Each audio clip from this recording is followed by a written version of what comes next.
नमस्कार मित्रांनो मी विशाल सोनवणे। तर शेतकरी बांधवांसाठी अत्यंत महत्त्वाची आणि आनंदाची बातमी आहे। 2023च्या जो खरीप हंगामातील पूर्णपणे कापूस आणि सोयाबीन उत्पादन शेतकरी होते त्यांना आता अर्थसहाय्य देण्याबाबतची कार्यपद्धत राबविण्यात येणार आहे। म्हणजेच एक गोष्ट लक्षात घ्या, ज्या शेतकऱ्यांनी कापूस व सोयाबीन याचे मागच्या वर्षी उत्पादन घेतले होते त्या शेतकऱ्यांना पूर्णपणे आता त्यांचा जो पीक विमा आहे तो देण्यात येणार आहे। आता प्रस्तावना काय आहे, हा काल आलेला GR आहे। तसेच आपण सविस्तर बघून घेऊयात की या GR मध्ये काय काय गोष्टी नमूद केलेल्या आहेत। तर महाराष्ट्र राज्याचे मुख्यमंत्री सोबतच उपमुख्यमंत्री वित्तमंत्री यांनी दिनांक 5 जुलै 2024 रोजी अतिरिक्त अर्थसंकल्पीय भाषणामध्ये कापूस व सोयाबीन पिकांचा राज्याच्या शेती उत्पन्नामध्ये सर्वात मोठा वाटा आहे। तर मागील वर्षी आंतरराष्ट्रीय घडामोडी व अन्य कारणांमुळे झालेल्या किमतीतील घसरणीमुळे शेतकऱ्यांना नुकसान सोसावे लागले। म्हणजेच एक गोष्ट लक्षात घ्या, कापूस व सोयाबीन हे जे पीक घेतलं जातं या पिकामध्ये पूर्णपणे याची जी किंमत आहे काहींचे नुकसान सुद्धा झालेले आहे। त्याच्यामुळे पूर्णपणे शेतकऱ्यांना याचा तोटा झालेला आहे। तर शेतकऱ्यांना दिलासा देण्यासाठी खरीप हंगाम पूर्णपणे 2023-24 मध्ये कापूस सोयाबीन उत्पादन शेतकऱ्यांना 2 हेक्टरच्या मर्यादेत प्रति हेक्टरी 5,000 रुपयांचे अर्थसहाय्य देण्याची घोषणा केलेली आहे। म्हणजे शेतकऱ्यांसाठी आनंदाची तर बातमी आहेतच, सोबतच या घोषणेच्या अनुषंगाने राज्यातील सन 2023च्या जो खरीप हंगाम पूर्णपणे एक पीक पाणी पोर्टलवर नोंदणी असलेल्या कापूस व सोयाबीन उत्पादन शेतकऱ्यांना 0.2 हेक्टरपेक्षा कमी क्षेत्रासाठी सरसकट 1,000 रुपये, तर 0.2 हेक्टरच्या जास्त क्षेत्रासाठी त्यांच्या क्षेत्रानुसार प्रति हेक्टर 5,000 रुपये देण्यात येणार आहेत।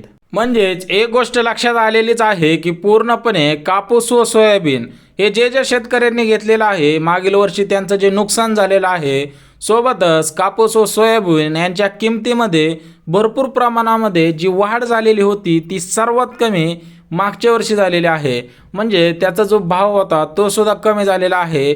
त्याच्यामुळे शेतकऱ्यांचे सर्वात मोठे नुकसान झालेले आहे। तर या झालेल्या नुकसान भरपाईवरती शासनाने काय निर्णय घेतलेला आहे ते सुद्धा बघून घेऊयात।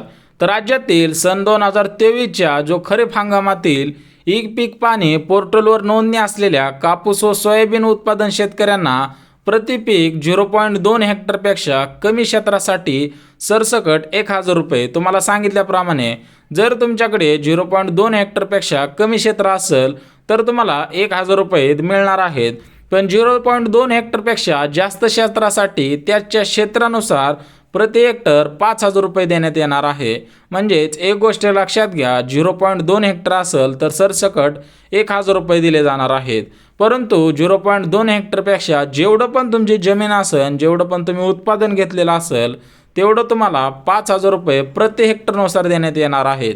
तर त्याच्याच खाली बघू शकता, जमाबंदी आयुक्त कार्यालयाकडून ई पीक पाणी पोर्टलवरील सन 2023 खरीप हंगामामध्ये कापूस व सोयाबीन पिकाच्या पेरणीची नोंद झालेल्या शेतकऱ्यांची माहिती डेटा MyLTच्या क्लाउडवर प्राप्त झालेली आहे। म्हणजेच एक गोष्ट लक्षात घ्या, ज्या शेतकऱ्यांनी पूर्णपणे कापूस व सोयाबीन याचे उत्पन्न घेतले होते, सोबतच ज्या शेतकऱ्यांना याचे नुकसान झालेले आहे आणि ज्या शेतकऱ्यांना भाव मिळाला नाही त्यांच्यासाठी ही सर्वात मोठे अपडेट आहे। ते गोष्ट लक्षात घ्या, तुम्ही जर ई पीक पाणी पोर्टलवर नोंदणी केली असेल तरच तुम्हाला याचा लाभ घेता येणार आहे। त्याच्याच खाली बघू शकता, दुसऱ्या मुद्द्यामध्ये सुद्धा काय शासनाने निर्णय घेतलेला आहे। तर सदरची माहिती डेटा आयुक्त कृषी यांचे कार्यालयाकडून जिल्हा तालुका निहाय क्षेत्रीय यंत्रणांना उपलब्ध करून देण्यात आलेले आहे। म्हणजे जी पोर्टलवर झालेली माहिती आहे, नोंदणी आहे, ती पूर्णपणे कृषी कार्यालयाकडून जिल्हा तालुका निहाय तुमच्या जी जिल्ह्याचे असेल तालुक्याचे असेल तिथून जी सर्व माहिती आहे ती पूर्णपणे शासनाकडे आलेली आहे। तर सदरची माहिती कृषी सहाय्यकांकडून गावानिहाय संबंधित गावांमध्ये ग्रामपंचायत किंवा दर्शनी विभागांमध्ये ठळक लावण्यात येईल। म्हणजेच एक गोष्ट लक्षात घ्या, तुमच्या गावामध्ये असू द्या, तुमच्या तालुक्याच्या ठिकाणी असू द्या किंवा जिल्ह्याच्या ठिकाणी असू द्या, तर ही पूर्णपणे माहिती सरकारकडे आलेली आहे आणि सर्वपणे तुमची जी गावातील ग्रामपंचायत असेल तिथं पूर्णपणे याची यादी लावण्यात येणार आहे। त्याच्यामुळे नुकसान झालं असेल तर तुम्हाला याचा लाभ 100% भेटणार आहे। तर तिसरा मुद्दा बघून घेऊया. तर या माहितीनुसार पात्र शेतकऱ्यांनी त्यांचे संपूर्ण नाव, आधार क्रमांक, मोबाईल क्रमांक इत्यादीची माहिती विहित संमती पत्रामध्ये आधार क्रमांकाच्या छायांकित प्रतीसह कृषी सहाय्यकांकडे उपलब्ध करून द्यावी. म्हणजे जे कृषी अधिकारी आहेत, कृषी सहाय्यक आहेत, त्यांच्याकडे तुम्हाला तुमचे आधार कार्ड, मोबाईल नंबर, पूर्णपणे तुमचे नाव या सर्व गोष्टी या कृषी सहाय्यकांकडे आपल्याला द्यायच्या आहेत. आता जो चौथा मुद्दा आहे त्याच्यामध्ये शासनाने काय सांगितलेलं आहे ते बघून घेऊयात. तर चौथ्या मुद्द्यामध्ये सामायिक खातेदारांबाबत त्यांचे सामायिक खात्यावरील क्षेत्रानुसार अनुदेय असणारी एकूण रक्कम सदर सामायिक खात्यातील पूर्णपणे एका खातेदार यांचे नाव इतर सह हिस्सेदार यांची संमती जमा करण्यात येईल. त्यासाठी एकाच खातेदारासह अर्थसहाय्य उपलब्ध करून देण्यास हरकत नसल्याबाबत संबंधित सर्व खातेदारांशी विहित पत्रांचे त्यांचे ना हरकत पत्र आणि ज्यांचे नावावर मदतीची रक्कम जमा करवायची आहे त्यांचे संपूर्ण नाव, आधार क्रमांक, मोबाईल क्रमांक हे पूर्णपणे आपल्याला कृषी सहाय्यकांकडे द्यायचे आहे. म्हणजे चौथ्या मुद्द्यामध्ये असं सांगितलेलं आहे की खरंच तुमचे नुकसान झालेलं आहे, सोबतच तुमच्या मालाला जो भाव भेटतो तो भाव भेटलेला नाही, तर याची पूर्णपणे आपल्याला कृषी सहाय्यकांकडे माहिती द्यायची आहे. आता जो पाचवा मुद्दा आहे तो सुद्धा बघून घेऊयात. तर शेतकऱ्यांकडून प्राप्त झालेले संमतीपत्र व ना हरकत प्रमाणपत्र तालुका कृषी अधिकारी कार्यालय स्तरावर गावनिहाय संकलन करून जतन करण्यात येईल. आणि जो सहावा आहे तो महाएलटीने तात्काळ वेब पोर्टलवर विकसित करून वरील प्रमाणे प्राप्त झालेला डेटा तालुका स्तरावरून पूर्णपणे गावनिहाय याची यादी लावण्यात येणार आहे. म्हणजेच एक गोष्ट लक्षात घ्या, त्याच्यामुळे तुम्हाला काही अडचण होणार नाही. जो सातवा मुद्दा आहे तो महाएलटीने ई पीक पाणी पोर्टलवरील संबंधित शेतकऱ्याचे नाव आणि आधारप्रमाणे नाव जुळणी मॅचिंग करावी. थोडक्यात त्यासाठी मॅचिंग पर्सेंटेज 90% पर्यंत अनुदेय ठेवायचे. KYC झालेले लाभार्थी निश्चित करण्यासाठी आधार क्रमांक PM किसान नमो शेतकरी योजनेच्या जे डाटा आहे त्याच्याशी जुळतायत का व उरलेल्या अर्जांसाठी नवीन KYC करण्यात येईल. म्हणजे तुमचं खरंच नुकसान झालेलं आहे, तुम्ही याची नोंदणी केलेली आहे आणि पूर्णपणे तुम्हाला याचं नुकसान जो भरपाई आहे, जो पीक विमा आहे तो भेटणार आहे. जर तुम्ही PM किसान योजनेचा फॉर्म भरलेला असेल किंवा नमो शेतकरी योजनेचा फॉर्म भरलेला असेल तर तुम्हाला KYC करायची काही गरज नाही. परंतु ते जर तुम्ही लाभ घेत नसाल तर तुम्हाला KYC करायची गरज आहे. त्याच्याच खाली बघू शकता सदर योजनेतील वैयक्तिक व सामायिक खातेदारांच्या अनुदेय असणाऱ्या अर्थसहाय्याची परिगणना मदत व पुनर्वसन विभागाकडून अनुसरण्यात येणाऱ्या कार्यपद्धतीनुसार करण्याच्या अनुषंगाने वेब पोर्टलचे विकसन करण्यात येईल. म्हणजे सदर योजनेमध्ये जे वैयक्तिक व सामायिक खातेदार असणार आहेत की जे सांगणार आहेत की पूर्णपणे यांचे नुकसान झालेले आहे आणि त्या खातेदारांचा पूर्णपणे तिथं कागदपत्रेसुद्धा लागणार आहेत आणि त्यांनी ना हरकत असणारे प्रमाणपत्रसुद्धा त्यांच्याकडे पूर्णपणे कृषी सहाय्यकांकडे देण्यात येणार आहे.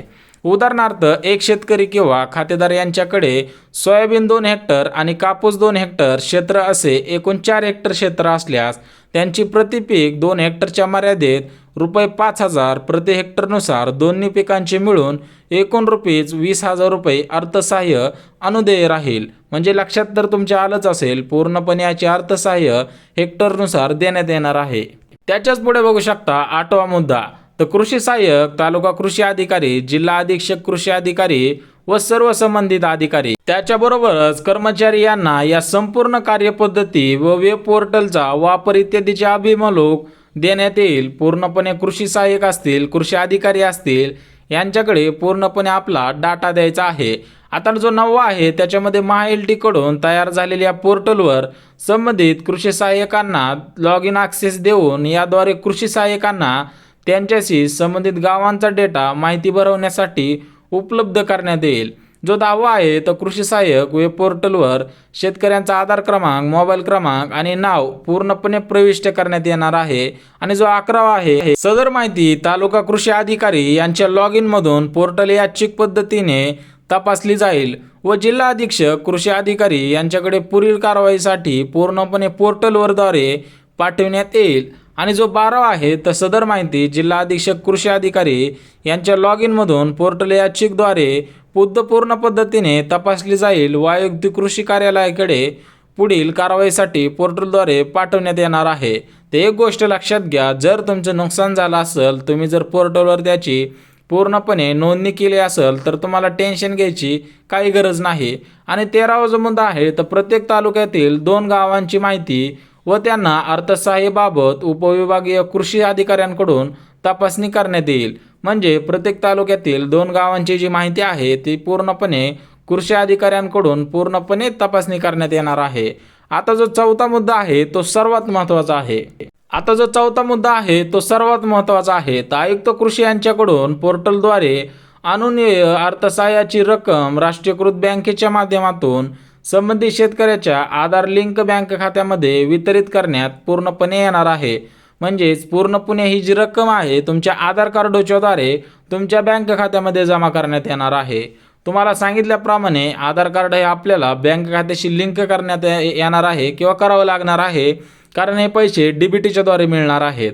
अर्थसहाय्य वितरणाची ही कारवाई पार पाडण्यासाठी ग्रामस्तरावर माहिती संकलन करणे, संगणक प्रणालीद्वारे विकसन करणे, लाभार्थी शेतकऱ्यांची eKYC करणे, प्रचार प्रसिद्धी, कार्यालयीन छपाई इत्यादीसाठी येणारा तसेच कृषी सहाय्य यांना प्रति लाभार्थी शेतकरी ₹20, तालुका कृषी अधिकारी व जिल्हा अधीक्षक कृषी अधिकारी यांच्या प्रति लाभार्थी शेतकरी प्रत्येकी ₹5 प्रमाणे इत्यादीसाठी एकूण अर्थसहाय्याच्या कमाल 2% मर्यादित निधी हा प्रशासकीय खर्च म्हणून खर्ची टाकण्यास मान्यता देण्यात येत आहे.